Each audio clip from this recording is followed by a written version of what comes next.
नमस्कार बच्चों। सेतु अभ्यास में फिर से एक बार आप सभी छात्रों का मैं स्वागत करता हूं। तो चलो बच्चों, आज दिन 22 इसमें जो भाषा अभ्यास बताया गया है उसका अध्ययन करते हैं। बहुत ही आसान है।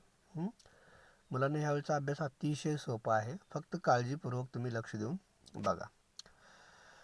तो बच्चों बताना है आपको, ये जो खरगोश है, खरगोश म्हणजे ससा, ये क्या कर रहा है। पहले चित्र में क्या कर रहा है, वो गाजर खा रहा है।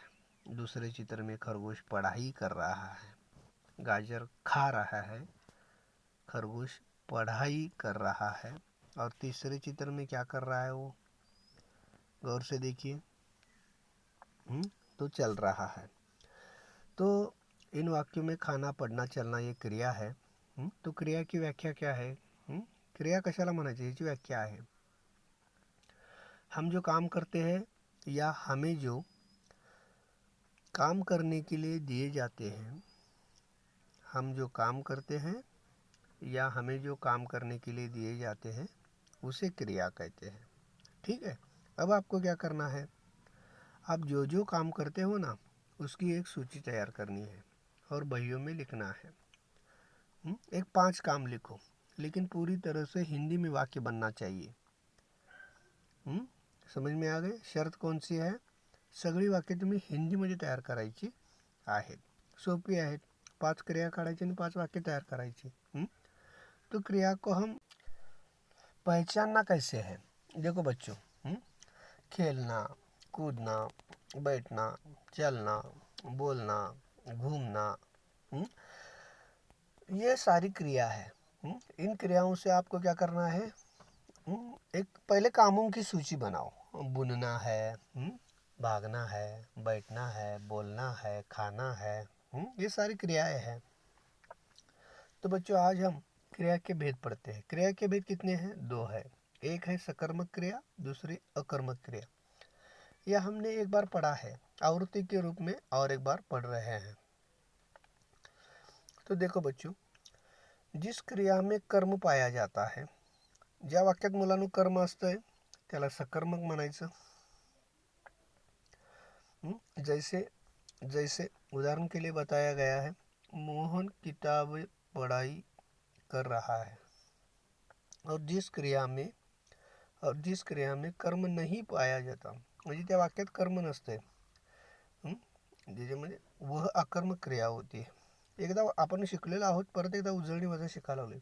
उदाहरणासाठी विजय खेल रहा है, बहुत आसान है ना। हाँ, अब ये दूसरा है, आपको क्या करना है, वाक्य पढ़कर क्रियाएं ढूंढकर लिखो। यातलं क्रियापद कुठला आहे ओळखायचं। पहले वाक्य, रोहन किताब पढ़ाई कर रहा है। रोहन क्या कर रहा है? किताब पढ़ाई कर रहा है। पिताजी टीवी देख रहे हैं। तो देखो पढ़ना, देखना, ये सारी क्रिया है। अशा प्रकारे तुम्ही 4 वाक्य वाचा आणि त्यातली क्रिया लिहा। मी दोघांची उत्तरं सांगितले। अब आपको क्या करना है, क्रिया और उसके प्रकार। कितने प्रकार बताए थे? 2, सकर्मक क्रिया, अकर्मक क्रिया। ठीक आहे। आता ही 2 वाक्य वाचायची आणि यातील सकर्मक क्रिया कुठल्या, अकर्मक क्रिया कुठल्या लिहायचं आहे।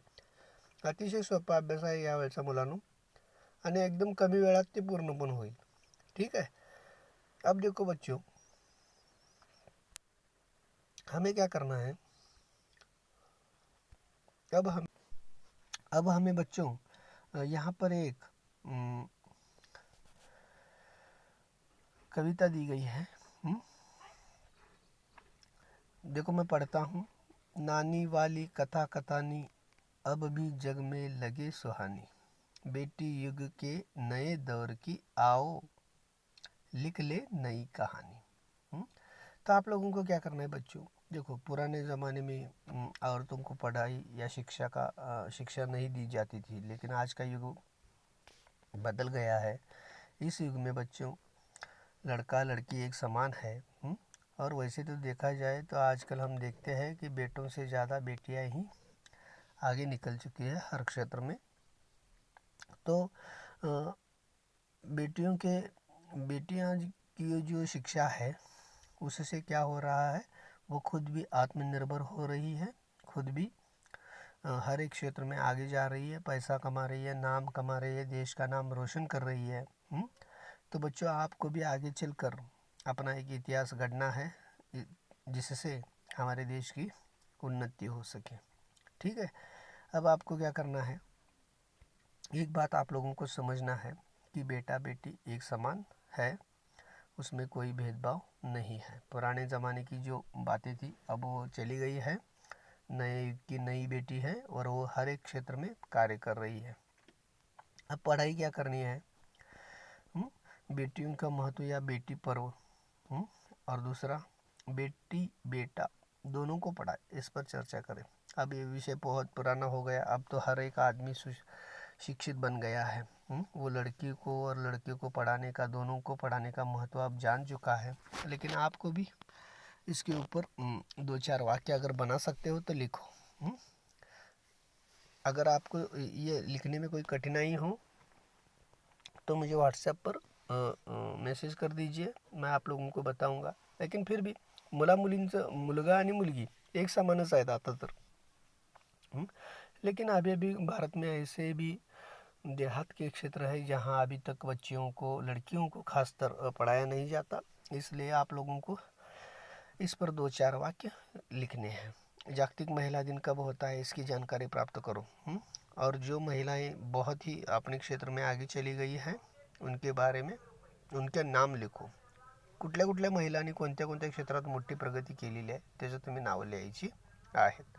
ठीक है, तो चलो इसके आगे चलते हैं। अब हमने जो पत्र तैयार किया था पिछली बार में, अब उसी प्रकार एक अनौपचारिक पत्र लेखन करते हैं। इसमें क्या है, पत्र मैं पढ़ता हूँ। निम्नलिखित पत्र का वाचन करें। अनौपचारिक पत्र मित्रों, माता पिता, अन्य निजी संबंधियों को लिखा जाता है।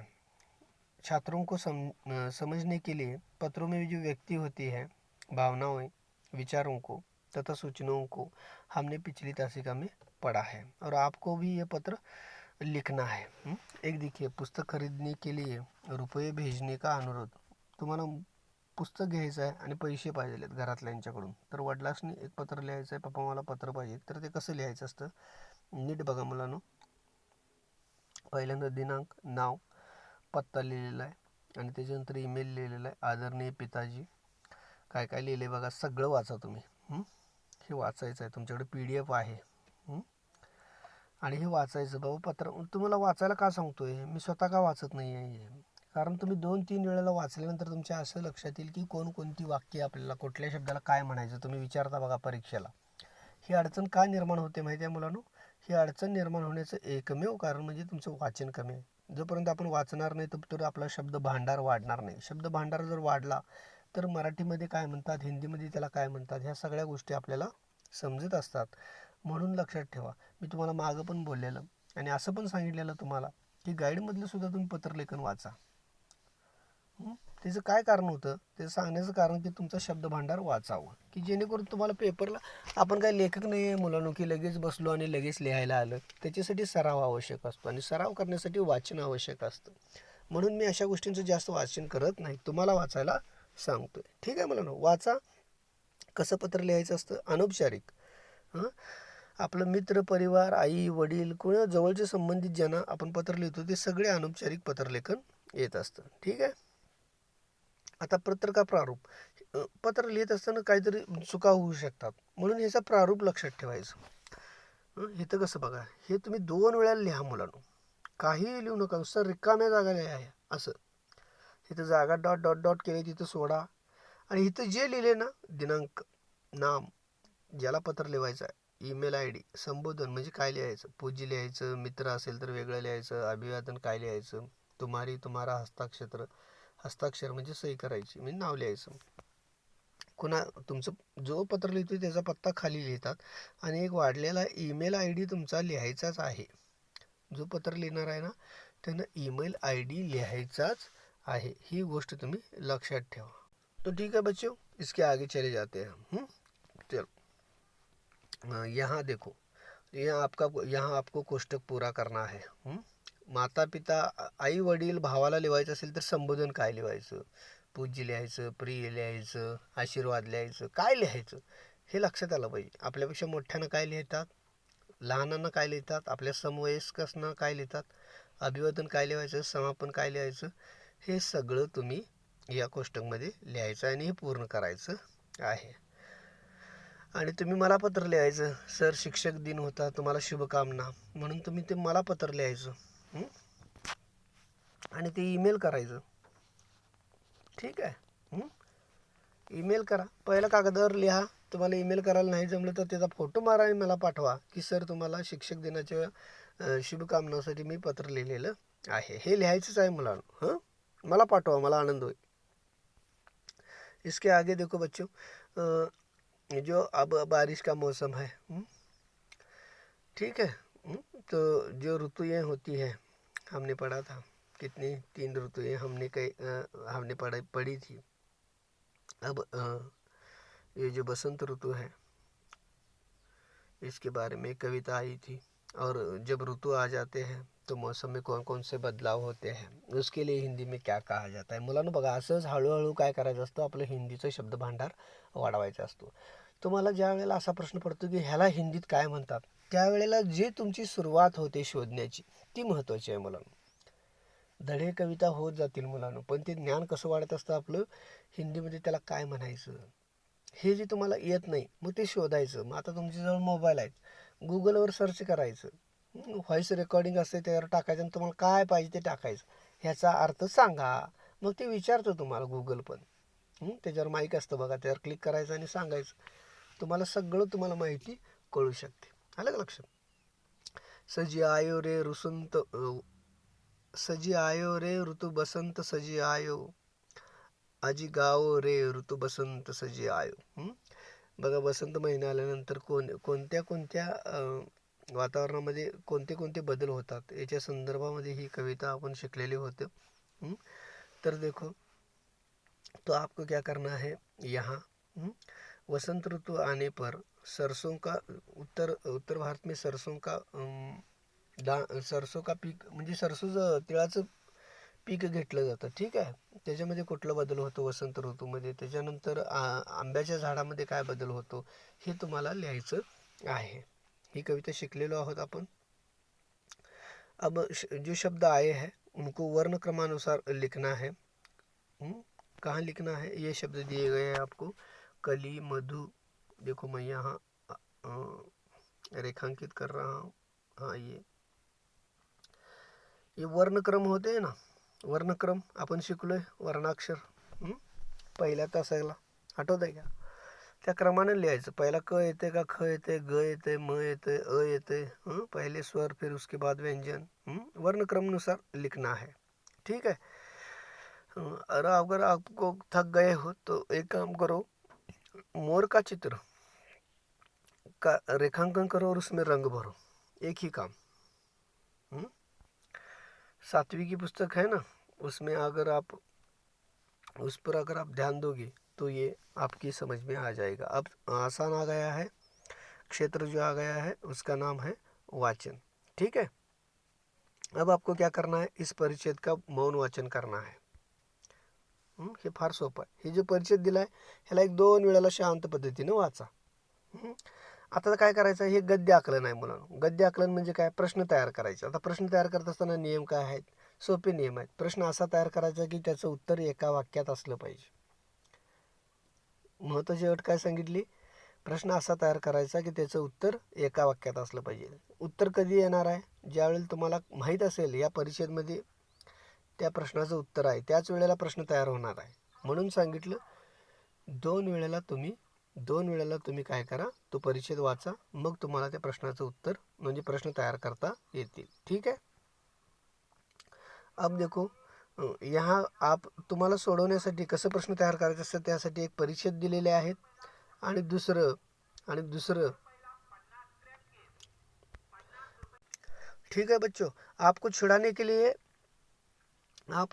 के लिए इथे एक परिच्छेद दिलेला आहे आणि त्याचं प्रश्न तयार केलेले आहेत. प्रश्न तयार करत असताना मी नियम काय सांगितला, प्रश्न असा तयार करायचा की त्याचं उत्तर एका वाक्यात असलं पाहिजे. आणि दुसरं, किसने कब कहाँ, हे हे किंवा कौन से हे घातल्याशिवाय किंवा क्या क न जे सुरुवात होतात प्रश्न त्याला डब्ल्यूचे क्वेश्चन कसं व्हाय न डब्ल्यूने सुरू होतात ना, तसं हिंदीमध्ये कचा उपयोग केल्याशिवाय प्रश्न तयार होत नाहीत. फक्त काळजी काय घ्यायची, प्रश्न क्यों कहाँ कब याची सुरुवातीला घालायचं नाही. प्रश्न तयार करत असताना ते इथेच विचारायचं नाही. म्हणजे असं पहिला प्रश्न आहे बघा, डॉक्टर कलाम ने भारत को क्या बनने का सपना देखा है. क्या बनाने का सपना डॉक्टर कलाम ने देखा है असं लिहायचं नाही. आता इथे किती छान लिहिलेलं आहे, डॉक्टर कलाम ने भारत को क्या बनाने का सपना देखा है. अशा पद्धतीने तुम्ही प्रश्न तयार करायचे. कुठल्या परिच्छेदावर, ह्या परिच्छेदावर. ठीक आहे. तुमच्याकडे PDF आहे, त्याच्यामध्ये काढून हे तुम्ही लिहायचं आहे. आता तुम्ही काय करायचं, हे वाचायचं आणि ह्याला क्रमानुसार लावायचं. तुम्ही सकाळी पहिल्यांदा उठता का सकाळी शाळेला जाता, कुठला क्रम पाहिजे, नाश्ता करणं, कसरत करणं, दूध पिणं, हे एका क्रमानं लावा. चुकीच्या क्रमाने लावलेले आहेत, सरळ क्रमानं तुम्हाला हे लावायचं आहे. ठीक है. आता अब देखो,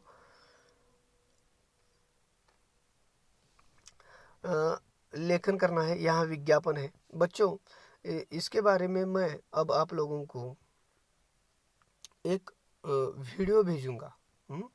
आने वाले मंगलवार के दिन आप लोगों को मैं विज्ञापन का एक उपयोजित लेखन के अंतर्गत एक वीडियो भेजूंगा, जिसमें लिखा है विज्ञापन कैसे बनाते हैं. थोड़ा सा कठिन भाग है, जाहिरात कशी तयार करायची. अब आपको क्या करना है, सिर्फ आज के दिन क्या करना है, सिर्फ ये जो प्रश्न पूछा गया है ना, इस पर गौर करो. एकदा काळजीपूर्वक वाचा. आणि दुसरं, हे जे जाहिरात दिलेली आहे, जाहिरातीचे काही नियम आहेत मुलांनो. जाहिरात कमीत कमी शब्दात करतात, आकर्षक असायला पाहिजे, काय विकणार आहे त्याच्याबद्दल सगळी माहिती पाहिजे, तुमचा पत्ता पाहिजे, महत्त्वाचं म्हणजे कशासाठी काय प्रसिद्ध आहे, का लोकांनी घ्यायला पाहिजे. आणि विज्ञापन मुलांना थोडंसं हे 2-4 मिनटात होणार नाही शिकवून. मी तुम्हाला पुढच्या वेळेला त्याचा व्हिडिओ पाठवतो येणाऱ्या मंगळवारी. आणि मग तुम्ही काय करायचं, हे जे प्रश्न दिलेले आहेत हे वाचायचे, ज्याच्यावर आपण जाहिरात तयार करू शकतो. ठीक है. ह्याच्यावर काय तुम्हाला मैं अभ्यास सांगत नहीं. ठीक है बच्चों, तो आज के लिए बच्चों इतना ही, हम यहीं पर रुकते हैं. और जब मैं मंगलवार के दिन ये विज्ञापन का वीडियो छोड़ दूंगा, भेज दूंगा आप लोगों को पढ़ने के लिए, तब आपको विज्ञापन बनाने हैं. ये नीचे जो दिए गए विषय है ना, इस पर आपको विज्ञापन बनाना है. तो यहीं पर आज रुकते हैं बच्चों. धन्यवाद.